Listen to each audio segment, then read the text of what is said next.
Inovasi produk hemat Gojek berhasil meningkatkan pesanan mitra.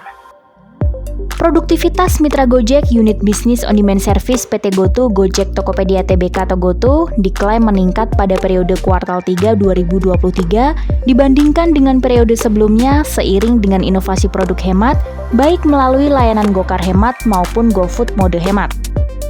Manajemen GoTo mengungkapkan mitra pengemudi Gokar Hemat pun mengalami pertumbuhan pesanan per jam sebanyak lebih dari 35%. Tak hanya Gokar Hemat, produk hemat lainnya yakni GoFood mode hemat yang menawarkan layanan GoFood dengan harga terjangkau juga mencatatkan pertumbuhan. Pada kuartal ketiga ini, mitra pengemudi yang mengambil pesanan GoFood mode hemat dan GoFood reguler mengalami peningkatan pesanan per jam sebanyak hampir 3 kali lipat. Selain dua produk hemat ini, Gojek juga melakukan inovasi produk lainnya lewat peluncuran GoRed Transit, platform pertama dan satu-satunya di dunia yang mengintegrasikan transportasi publik dan layanan mobilitas dalam satu pesanan aplikasi Gojek. Untuk terus memperluas penawaran produk layanan mobilitas roda 2 kepada konsumen yang memprioritaskan harga, Gojek melakukan uji coba GoRed Nego yang memungkinkan konsumen dan mitra pengemudi untuk berkomunikasi secara langsung dan saling menyepakati harga pengantaran. Hasil dari inovasi ini mendorong perbaikan kinerja Gojek sebagai unit bisnis ODS dari grup GoTo di kuartal 3 2023. Pendapatan bruto ODS tumbuh 4,6% quarter on quarter mencapai 3 triliun, sebagai hasil dari fokus perseroan dalam mencatatkan pertumbuhan melalui penggunaan produk dan layanan ekonomis. Dibanding dengan tahun sebelumnya, pendapatan bruto ODS tetap stabil sejalan dengan peningkatan monetisasi. Untuk insentif di ODS, beban insentif dan promosi untuk unit bisnis ini naik 5% quarter on quarter yang dilakukan untuk memperkuat kepemimpinan perseroan di segmen pesan antar makanan dan mobilitas di Indonesia.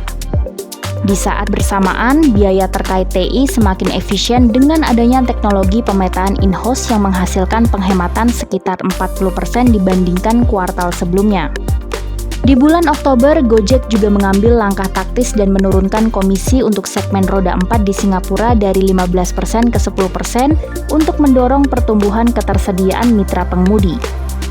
Hal ini akan berdampak minimal pada take rate secara grup dan bisnis internasional perseroan diperkirakan akan tetap mencatatkan margin kontribusi positif. Rugi dipangkas.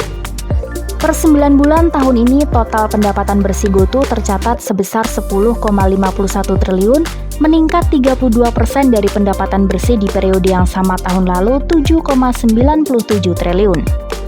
Perseroan juga memangkas rugi bersih atribusi entitas induk hingga 53% per September 2023 menjadi 9,55 triliun dari periode yang sama tahun lalu rugi bersih 20,32 triliun. Berdasarkan laporan keuangan yang dipublikasikan di Bursa Efek Indonesia atau BEI, Senin 30 Oktober, penurunan rugi bersih itu dipengaruhi oleh kenaikan pendapatan bersih atau top line dan efisiensi beban perseroan dalam 9 bulan pertama tahun ini dan dalam 3 bulan terakhir atau kuartal 3 2023. Sepanjang 9 bulan tahun ini hingga September, di tengah persaingan yang ketat di sektor on-demand, e-commerce, dan fintech, GoTo mampu memangkas sejumlah beban dan biaya agar lebih efisien dalam 9 bulan tahun ini. Beberapa beban yang susut diantaranya beban umum dan administrasi yang berkurang hingga 57% menjadi 4,61 triliun dari periode September tahun lalu 8,63 triliun.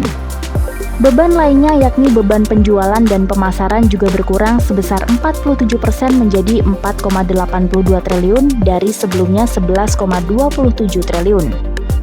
Sementara itu, beban iklan dan pemasaran juga berhasil dipangkas 53% menjadi tersisa 1,5 triliun dari periode yang sama tahun lalu 3,27 triliun.